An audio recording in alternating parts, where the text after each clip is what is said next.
Em nossas lives a respeito do livro de Crônicas, nós estamos estudando a vida do rei Josafá. E em nossa última live, nós consideramos o fato de que Deus, na sua misericórdia, enviou a Josafá um profeta para adverti-lo e repreendê-lo.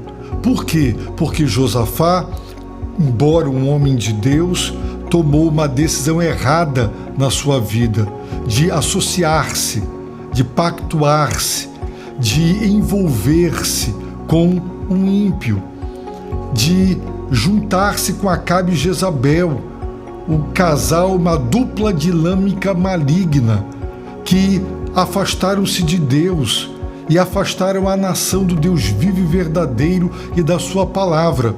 Ele voltou em paz. Acabe morreu no campo de batalha porque Deus profetizara e ele amargou a ira de Deus. Morreu. Josafá voltou em paz. No entanto, o Senhor enviou seu profeta para lhe perguntar: devias ajudar o ímpio? Devias ajudar aqueles que odeiam o Senhor? Por isso, Deus, pelo profeta, disse: a ira de Deus virá sobre ti. Mas Deus teve também misericórdia do rei, porque ele dispusera o seu coração para buscar a Deus. Que Deus misericordioso e maravilhoso é o nosso rei, o nosso Deus. E uma das evidências, das virtudes que se encontravam na vida de Josafá é que, segundo o versículo 4 do capítulo 19, Josafá morou em Jerusalém e voltou a passar pelo povo, desde Berseba até a região montanhosa de Efraim, fazendo com que voltasse ao Senhor, Deus de seus pais. Nós já havíamos visto antes que ele enviou chefes, levitas e sacerdotes para que eles fossem com a lei do Senhor a todos os súditos, a todas as cidades, a todos os povoados do seu reino, para ensinarem a palavra de Deus. Um verdadeiro visionário no que diz respeito a missões. Ele enviou e eles foram levando a palavra de Deus. Agora, Josafá, ele mesmo, alguns intérpretes entendem que não foi ele pessoalmente quem voltou a passar pelo povo, mas ele fez isso através dos chefes, dos sacerdotes e dos levitas. E qual foi o propósito de novamente enviar estes líderes, sacerdotes ou levitas, ou mesmo se o próprio rei passou por todo o seu povo? O seu propósito foi fazendo com que voltasse ao Senhor. O povo de Deus havia se afastado do seu próprio Deus, adorando, curvando-se diante de imagens, de esculturas, de falsos deuses, de ídolos.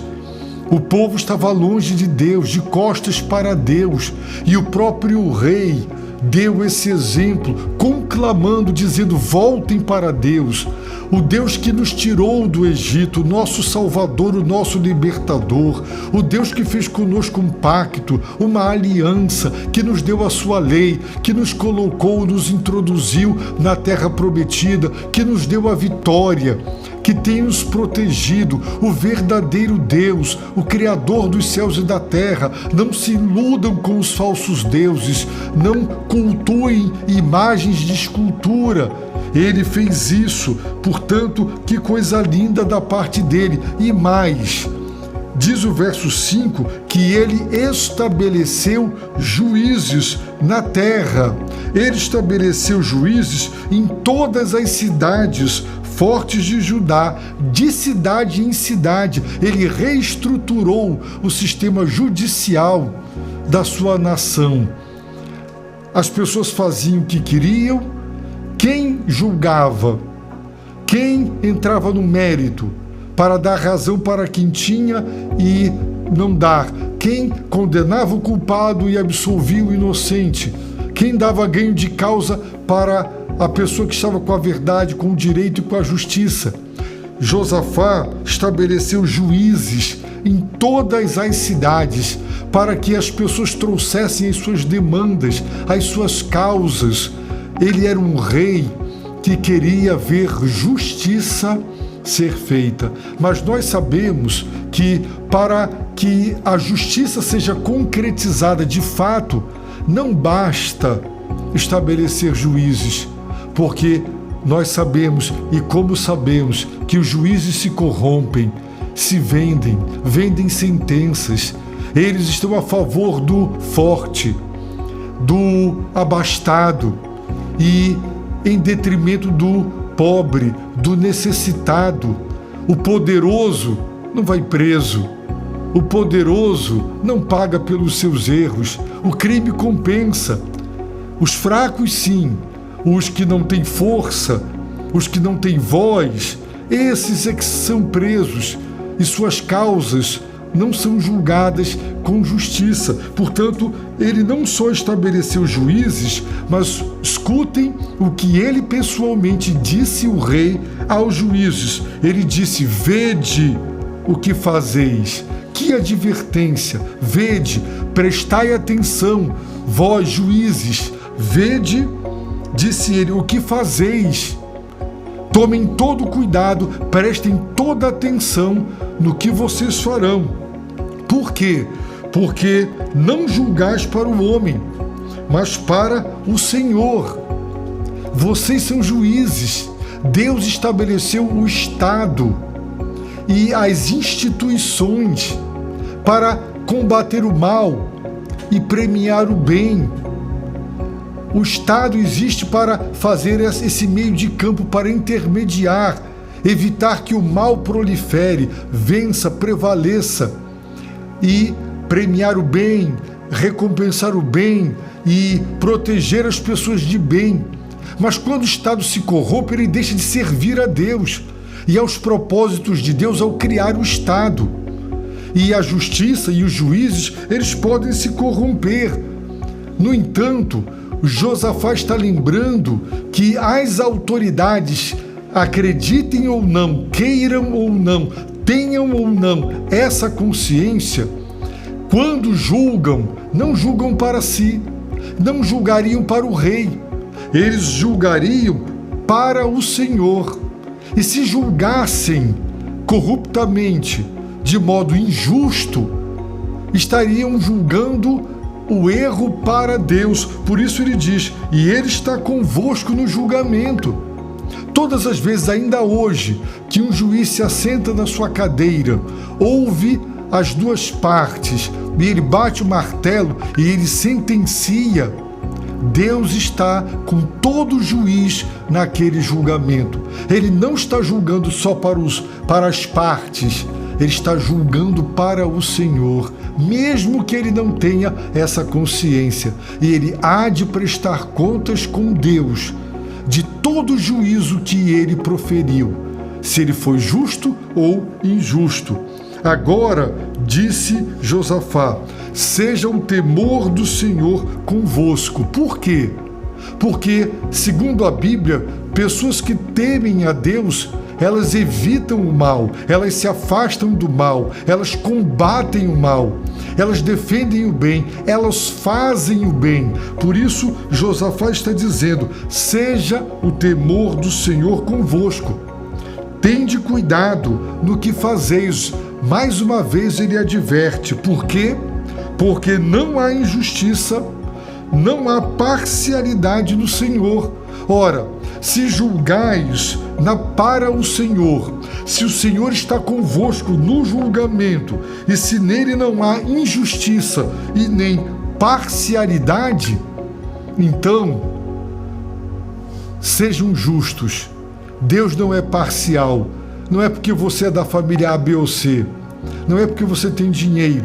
Não é porque você tem títulos. Não é porque você é amigo do amigo. Não é porque você tem prestígio político, social. Deus não é parcial. Quando Deus julga, ele dá razão para quem tem e ele condena quem não tem razão. Ele não quer saber quem é você. Ele quer saber se você é reto ou é torto, se você está correto ou se você está errado. Não há injustiça. Deus não é injusto. Ele não dá razão para quem não tem, e Ele não tira a razão de quem tem. Portanto, Ele está dizendo: tome cuidado, que o temor de Deus domine o vosso coração, porque vocês julgam para Deus. Deus está presente em cada julgamento, e Deus não é injusto e nem parcial. Ele não aceita suborno. Ninguém compra Deus, ninguém suborna a Deus. Você acha que dando ofertas, dinheiro, dízimo, chorando, você comove Deus, você consegue manobrar Deus, você consegue manipular Deus? Deus sabe quem você é. Estamos nus na presença de Deus. Deus sabe quem está mentindo, quem está enganando, quem está sendo injusto, quem está trapaceando. Ele sabe. E os juízes na terra deveriam ter a consciência de que estão diante de Deus. E se agem de modo contrário ao que Deus espera deles, vão prestar contas com Deus. A Bíblia diz que haverá um juízo final. Esse juízo ninguém escapará. Todos os juízes. Vejam, Jesus foi julgado no tribunal judaico. E o sumo sacerdote, aliado com pessoas tão religiosas, mentiram, difamaram, caluniaram Jesus para condená-lo. Eles prestarão contas por terem condenado o Filho de Deus. Levaram Jesus para o tribunal romano para que Pilatos o julgasse. O blasfemaram, o caluniaram e o difamaram. Pilatos tentou ajudar, mas foi covarde. Não ficou do lado da justiça, no lado de quem estava com a razão, e também o condenou. Esses tribunais humanos, eles um dia serão julgados pela última instância. Existem instâncias na terra, juízes, desembargadores, autoridades que julgam em última instância, mas existe uma instância que é a derradeira, é aquela que sobrepuja, está acima e além de todas. É o justo juízo de Deus. O justo juízo de Deus. Deste juiz e desse tribunal ninguém escapará. A Bíblia diz que todos compareceremos e seremos julgados. Mas se você se arrepender dos seus pecados, se você confessar Jesus como Filho de Deus, o Salvador do mundo, e realmente entregar a sua vida e converter-se, então você terá um caráter justo, uma conduta justa. Até mesmo quando você, mãe, for julgar entre dois filhos que estão em desavença, você, pai, quando for julgar entre dois filhos que estão em desavença, você será justo no seu juízo, porque pessoas convertidas, íntegras e de caráter, elas são a favor do direito, da justiça. Por isso Deus diz: aquele que se gloriar, não se glorie na sua riqueza, na sua inteligência, naquilo que tem. Glorie-se nisso, em me entender. Eu sou o Senhor que pratico o direito, eu pratico a justiça na face da terra. Esse é o nosso Deus, reto, correto, direito, justo. Tem muita injustiça nesse mundo, tem muita dor, tem muita revolta, tem muita indignação. Mas um dia haverá o juízo final e todos esses erros serão julgados e devidamente punidos. Eu peço a Deus que você entenda pela palavra que você só escapará desse juízo final se você crer em Jesus como seu Senhor e Salvador, arrependendo-se dos seus pecados e confessando-o como seu Senhor, como Filho de Deus, o Salvador do mundo, o seu próprio Salvador. Eu oro para que Ele te abençoe rica e abundantemente.